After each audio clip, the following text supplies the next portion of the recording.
Bonsoir. Installez-vous confortablement. Fermez les yeux et respirez profondément. Vous êtes sur le point de commencer un voyage.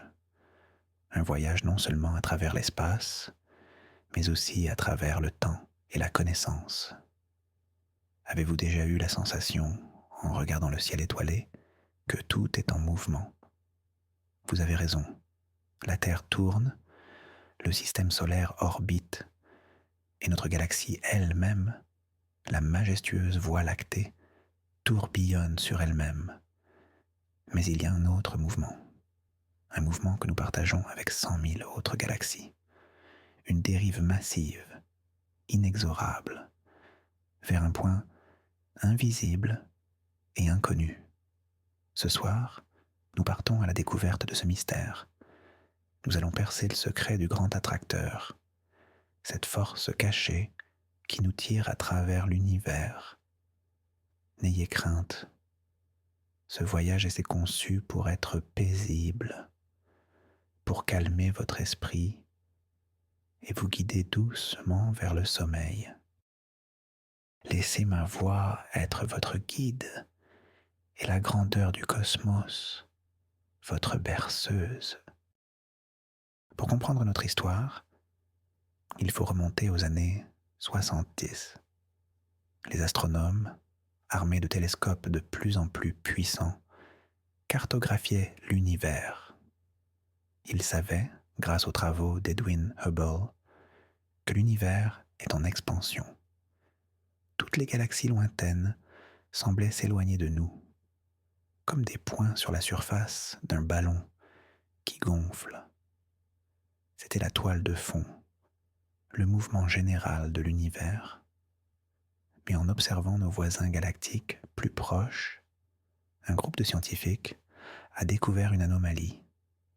En plus de cette expansion, il y avait une autre vitesse, une vitesse propre. Notre propre galaxie, ainsi que nos voisines du groupe local, ne suivaient pas parfaitement le courant de l'expansion. Elles semblaient dériver, comme un bateau pris dans un courant latéral puissant. La vitesse était stupéfiante, plus de 600 km par seconde. La question était simple, mais sa réponse était l'un des plus grands défis de la cosmologie moderne. Quelle force invisible pouvait exercer une telle attraction sur des structures aussi immenses que des galaxies entières? Imaginez un instant que vous êtes immobile au centre de l'univers. Bien sûr, ce n'est qu'une expérience de pensée, car un tel centre n'existe pas. Mais imaginez, autour de vous, l'écho lumineux de la naissance de l'univers, le fond diffus cosmologique. C'est une lumière fossile, la plus vieille image que nous ayons du cosmos. Elle devrait être parfaitement uniforme, une lueur douce et égale dans toutes les directions. Pourtant, ce n'est pas le cas. Les scientifiques ont découvert que cette lumière est légèrement plus chaude, donc plus bleue, dans une direction du ciel, et légèrement plus froide, donc plus rouge, dans la direction opposée. C'est l'effet Doppler-Fizeau, le même qui modifie le son d'une sirène qui s'approche ou s'éloigne. Cette asymétrie, ce dipôle, est la preuve irréfutable de notre mouvement. Elle est notre compteur de vitesse cosmique, nous disant sans l'ombre d'un doute que nous nous déplaçons à une vitesse vertigineuse par rapport à l'univers lui-même. C'était la première pièce du puzzle, la signature de cette force mystérieuse gravée dans la première lumière du temps. La chasse était donc ouverte. Les astronomes se sont mis en quête de la source de cette attraction. En physique, une seule force peut agir sur de telles distances et avec une telle puissance, la gravité. Il devait donc y avoir, quelque part dans la direction de notre mouvement, une concentration de masse absolument colossale, quelque chose de bien plus grand qu'une galaxie, ou même qu'un amas de galaxies. Les regards se sont d'abord tournés vers la structure la plus massive que nous connaissions à proximité, le superamas de la Vierge, un ensemble de milliers de galaxies dont le cœur se trouve à environ 50 millions d'années-lumière. Notre propre groupe local se trouve en périphérie de cette structure gigantesque. Il était logique de penser que la Vierge était la coupable, et en effet, elle nous attire. Elle contribue à notre vitesse. Mais lorsque les calculs ont été faits, le compte n'y était pas. La masse visible du superamas de la Vierge n'expliquait qu'une fraction de notre vitesse folle. Le vrai coupable était ailleurs, plus loin et bien plus massif. Le problème, c'est que la direction de notre mouvement pointait vers une région du ciel particulièrement difficile à observer, une région obscurcie par le plan de notre propre galaxie. Imaginez que vous essayez de voir un phare lointain, mais qu'un épais brouillard se trouve juste devant vous. Ce brouillard, pour les astronomes, c'est le disque de la Voie lactée. Il est rempli d'étoiles, de gaz et de poussière interstellaire. Cette bande dense sur le ciel nocturne, si belle à l'œil nu, devient un véritable voile pour les télescopes qui cherchent à sonder les profondeurs de l'univers. La lumière des galaxies lointaines est absorbée, diffusée et perdue. Les astronomes ont baptisé cette région la zone d'évitement, non pas parce qu'il n'y a rien, mais parce que nos yeux optiques ne peuvent y pénétrer. Le plus grand secret de notre voisinage cosmique se cachait précisément là, derrière le rideau de notre propre maison galactique. Il fallait trouver un moyen de regarder à travers. L'astronomie moderne est ingénieuse. Si la lumière visible est bloquée, peut-être que d'autres formes de lumière peuvent passer. Les scientifiques se sont tournés vers des longueurs d'onde différentes, comme les ondes radio et les rayons X. Ces dernières, beaucoup plus énergétiques, sont moins affectées par le gaz et la poussière. Lentement, patiemment, en utilisant des radiotélescopes et des observatoires spatiaux, ils ont commencé à percer le voile. Et ce qu'ils ont trouvé de l'autre côté était spectaculaire. Des galaxies, des centaines de galaxies, des amas de galaxies entiers, là où l'on pensait ne voir que du vide.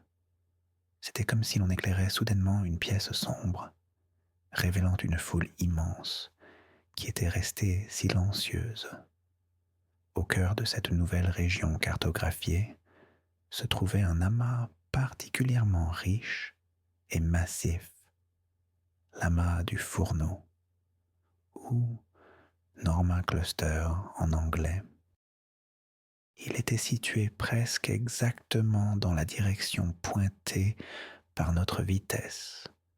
Les astronomes pensaient avoir enfin trouvé le cœur du mystère. L'amas du Fourneau est une métropole cosmique, une concentration dense de galaxies anciennes, massives, baignant dans un halo de gaz brûlant à des millions de degrés. Sa masse est des milliers de fois supérieure à celle de notre Voie lactée. C'était un candidat parfait pour être le grand attracteur. Les calculs ont été refaits, en incluant la masse de cet amas et de toutes les structures environnantes qui avaient été découvertes. Et pourtant, une fois de plus, le compte n'y était toujours pas. L'amas du Fourneau et ses voisins expliquait une part plus importante de notre mouvement, mais pas la totalité. Il manquait encore quelque chose. Le grand attracteur n'était pas simplement cet amas. Il était quelque chose de plus diffus, de plus grand, de plus fondamental. L'amas du fourneau n'était que le cœur visible d'une structure bien plus vaste, une concentration de matière, visible et invisible, s'étendant sur des centaines de millions d'années-lumière. C'est ici que notre perception de l'univers a dû changer. Nous pensions en termes d'objets, galaxies, amas, superamas. Mais la réalité est plus fluide, plus connectée. L'univers à grande échelle ressemble à une toile d'araignée cosmique. De longs filaments de matière, principalement de la matière noire, s'entrecroisent et s'étirent à travers le vide. Aux intersections de ces filaments, là où la matière est la plus dense, se forment les superamas de galaxies. Le grand attracteur n'est pas une destination, un objet vers lequel nous tombons. C'est plutôt le centre d'un immense bassin, versant gravitationnel. Imaginez une vaste plaine avec une légère dépression au centre. Toutes les gouttes de pluie qui tombent sur cette plaine vont naturellement s'écouler vers cette dépression. Nous, la Voie lactée, et toutes les galaxies autour de nous, sommes comme ces gouttes de pluie. Nous suivons la pente de l'espace-temps, une pente créée par cette concentration de masse colossale et diffuse que nous appelons le grand attracteur. Cette idée a conduit à une redéfinition de notre propre adresse cosmique. En 2014, une équipe d'astronomes a publié une nouvelle carte de notre voisinage universel. Ils ont analysé les mouvements de plus de 8000 galaxies pour tracer les lignes de courant de ce fleuve cosmique. Ils ont découvert que le bassin versant du grand attracteur, notre plaine gravitationnelle, s'étendait sur plus de 500 millions d'années-lumière et contenait 100 000 galaxies. Ils lui ont donné un nom hawaïen, Laniakea. Cela signifie « cieux immenses » ou « horizon céleste incommensurable ». Le grand attracteur est le cœur de Laniakea. Nous ne sommes pas simplement attirés par lui, nous faisons partie de lui. C'est notre super amas, notre continent cosmique, et nous nous déplaçons, non pas en tombant vers son centre, mais en suivant les courants gravitationnels qui le structurent, comme un bateau naviguant sur un océan céleste. Visualisez l'Aniakea. Ce n'est pas une sphère, c'est une structure filamenteuse, organique. Des bras de galaxies s'enroulent et convergent vers le centre. Notre galaxie se trouve dans l'un de ces bras, loin de la cohue centrale. Notre voyage n'est pas une chute directe, mais une longue spirale, le long de ces filaments de matière noire. C'est une danse lente, qui prendra des milliards d'années. Cette vision est beaucoup plus douce, plus naturelle. Nous ne sommes pas des victimes d'une force monstrueuse. Nous participons à la construction et à l'évolution de la plus grande structure à laquelle nous appartenons. Chaque étoile, chaque planète, chaque être vivant sur Terre est un passager de ce courant gravitationnel. Notre mouvement est lié à la destinée de 100 000 autres mondes, tous naviguant ensemble sur les flots de l'Aniakea. Mais l'histoire ne s'arrête pas là, car si vous regardez encore plus loin, au-delà de l'Aniakea, vous trouvez quelque chose d'encore plus grand. Dans la direction opposée à notre mouvement, il y a un immense vide, le dipôle repeller, qui nous pousse par derrière, contribuant à notre vitesse. Et bien au-delà du grand attracteur, dans la même direction, se trouve une concentration de masse encore plus monstrueuse, le superamas de Shapley. Découvert dans les années 30, Shapley est la plus grande concentration de galaxies de l'univers proche. Il est si massif qu'il exerce sa propre attraction sur l'ensemble de l'Aniakea. C'est une véritable lutte de titans gravitationnels. Le grand attracteur nous tire d'un côté et le lointain superamas de Shapley tire l'ensemble de notre continent cosmique de son côté. Notre mouvement final est le résultat net de cette compétition cosmique, un équilibre délicat entre des forces qui défient l'imagination. Alors, quel est le secret que les scientifiques nous cachent sur le grand attracteur? Le secret n'est pas une conspiration. Ce n'est pas un objet étrange ou une civilisation extraterrestre. Le secret, c'est l'humilité. C'est la reconnaissance que même avec nos instruments les plus puissants, nous ne voyons qu'une fraction de la réalité. Le grand attracteur est un concept qui a évolué. D'un simple point dans le ciel, il est devenu le centre d'un continent galactique, lui-même pris dans un bras de fer, avec une structure encore plus grande. Le vrai secret, c'est que la majorité de la masse qui orchestre cette danse, environ 85%, est de la matière noire, une substance invisible que nous ne pouvons détecter que par son influence gravitationnelle. Nous cartographions un océan dont l'eau est invisible. Voilà le véritable mystère. La matière noire. Imaginez une substance qui ne brille pas, ne reflète pas la lumière, ne l'absorbe pas. Elle traverse la matière ordinaire comme un fantôme. Pourtant, elle a une masse. Et donc, elle a une gravité. C'est l'échafaudage invisible de l'univers. C'est elle qui a permis aux galaxies de se former, qui les maintient cohésives et qui dessine les grands filaments de la toile cosmique. Le grand attracteur est avant tout une immense concentration de cette matière fantôme. Les galaxies que nous voyons avec nos télescopes ne sont que la décoration lumineuse, l'écume visible à la surface de cet océan de matière noire.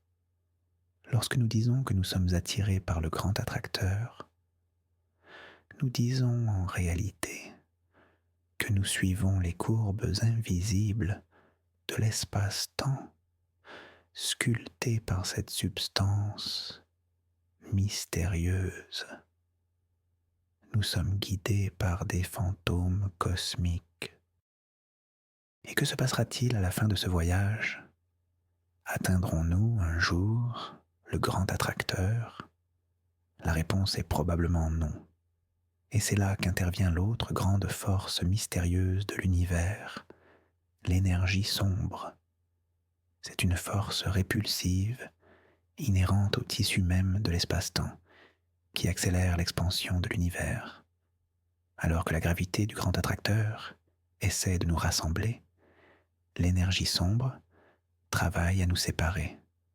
Pour l'instant, localement, au sein de l'Aniakea, la gravité gagne. Mais à plus grande échelle, c'est l'énergie sombre qui domine. Dans un futur très lointain, l'expansion accélérée pourrait devenir si forte qu'elle finira par déchirer même les superamas. Notre voyage vers le grand attracteur pourrait ne jamais s'achever. Nous pourrions être condamnés à dériver éternellement dans un univers qui devient de plus en plus vide et solitaire. Cette idée peut sembler mélancolique mais elle est aussi profondément paisible.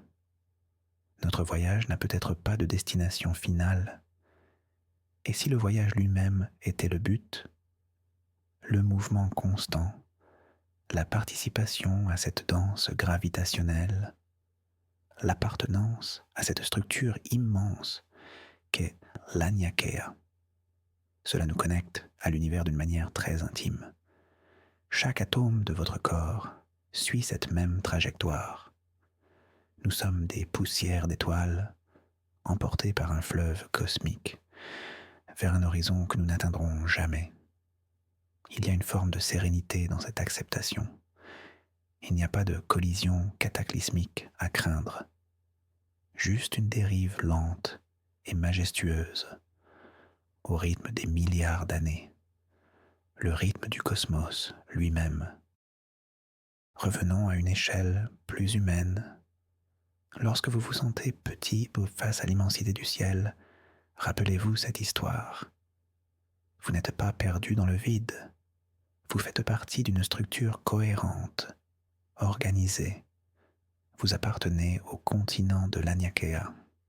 Votre mouvement a un sens, une direction, dicté par les lois les plus fondamentales de la nature. Votre existence est intrinsèquement liée à celle de 100 000 autres galaxies. C'est une pensée qui peut être incroyablement réconfortante. L'univers n'est pas un chaos froid et aléatoire. C'est un ballet complexe et ordonné de matière et d'énergie, et nous en sommes l'un des danseurs, même si nous ne connaissons pas toute la chorégraphie. Le grand attracteur nous enseigne que les apparences peuvent être trompeuses.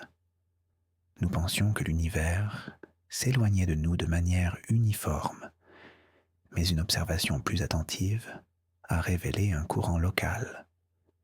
Nous pensions voir un objet, mais nous avons découvert un processus, un flux. Nous pensions être seuls dans notre mouvement, mais nous faisons partie d'un ensemble bien plus vaste. C'est une leçon qui s'applique aussi à nos vies. Parfois, nous avons l'impression de dériver sans but, mais peut-être suivons-nous simplement un courant plus profond, une attraction invisible que nous ne comprenons pas encore. Peut-être que notre voyage a plus de sens qu'il n'y paraît à première vue. Pensez au silence, le silence de l'espace entre les étoiles. Ce n'est pas un vide. Il est rempli de forces invisibles, de matière fantôme, de l'énergie du vide. Le grand attracteur est une manifestation de ce silence actif. Il ne crie pas sa présence par la lumière. Il la murmure par la gravité. Il nous faut être très attentifs pour l'entendre. Il nous faut observer, non pas les objets, mais leurs mouvements, leurs relations. C'est une forme de sagesse cosmique. Les choses les plus importantes ne sont pas toujours les plus brillantes. Parfois, la plus grande puissance réside dans ce qui est invisible, silencieux et constant. La recherche continue avec de nouveaux télescopes comme le James Webb Space Telescope ou de futurs observatoires d'ondes gravitationnelles. Nous pourrons sonder la zone d'évitement avec une précision sans précédent. Nous cartographierons la distribution de la matière noire avec plus de détails. Nous mesurerons l'équilibre des forces entre le grand attracteur et le superamas de Shapley avec plus d'exactitude. Le mystère du grand attracteur n'est pas clos. C'est une histoire en cours d'écriture.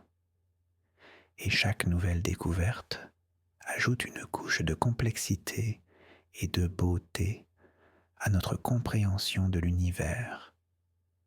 Chaque réponse apporte de nouvelles questions, nous invitant à regarder toujours plus loin. Alors que vous vous préparez à vous endormir, laissez votre esprit dériver. Imaginez votre lit, votre chambre, votre maison, flottant doucement. Puis, la Terre, un marbre bleu et blanc, le système solaire, une horlogerie délicate, et la Voie lactée, un disque tourbillonnant de 100 milliards d'étoiles. Et maintenant, sentez cette douce traction, le courant de l'Anyakea. Vous n'êtes pas immobile, vous dérivez paisiblement à 2 millions de kilomètres par heure à travers le cosmos. Il n'y a rien à faire, nulle part où aller. Juste se laisser porter par ce fleuve de temps et d'espace. C'est un mouvement partagé par d'innombrables mondes, un pèlerinage silencieux à travers l'immensité. Ce fleuve cosmique a coulé pendant des milliards d'années avant notre arrivée, et il continuera de couler bien après notre départ. Y participer, ne serait-ce qu'un instant, est un privilège. C'est notre lien tangible avec les plus grandes structures de l'univers. Le fer dans votre sang, le calcium dans vos os, ont été forgés dans des étoiles qui ont, elles aussi, suivi ce même courant. L'histoire du grand attracteur est votre histoire. C'est l'histoire de la matière qui vous compose. C'est une histoire de connexion, d'appartenance et de mouvement perpétuel. Une histoire parfaite pour s'endormir. Ne cherchez plus de réponses ce soir. Laissez simplement les questions résonner doucement, comme une musique de fond. Qu'est-ce que la matière noire? Quelle est la nature de l'énergie sombre? Quel est le destin final de notre univers? Ces questions n'appellent pas une réponse immédiate. Elles appellent à la contemplation, à l'émerveillement. Et l'émerveillement est le cousin du sommeil. Il calme l'esprit analytique et ouvre la porte à l'intuition, au rêve. Le secret du grand attracteur, finalement, c'est peut-être une invitation à lâcher prise, à faire confiance au courant, à accepter le mystère et à dormir en paix en sachant que l'univers veille sur notre voyage. Ainsi, notre voyage touche à sa fin pour ce soir. Nous avons commencé par sentir une dérive inexpliquée de notre propre galaxie, et nous avons découvert que nous étions les passagers d'un continent cosmique nommé l'Anyakea. Le grand attracteur, autrefois perçu comme une destination monstrueuse, s'est révélé être le cœur gravitationnel de notre foyer, un centre de bassin versant sculpté principalement par l'invisible matière noire. Le grand secret n'était pas un objet caché, mais la prise de conscience de notre ignorance et de la complexité sublime de l'univers. Nous sommes pris dans une danse cosmique, tirée par le grand attracteur et influencée par le lointain superamas de Shapley, tout en étant doucement séparés par l'expansion accélérée de l'univers. Notre mouvement est un équilibre parfait, une dérive paisible à travers l'infini. J'espère que cette exploration vous a apporté un sentiment de paix et d'émerveillement. Merci d'avoir voyagé avec moi ce soir. Si vous avez apprécié cette conférence pour dormir, n'oubliez pas de vous abonner pour ne pas manquer les prochaines et d'aimer cette vidéo.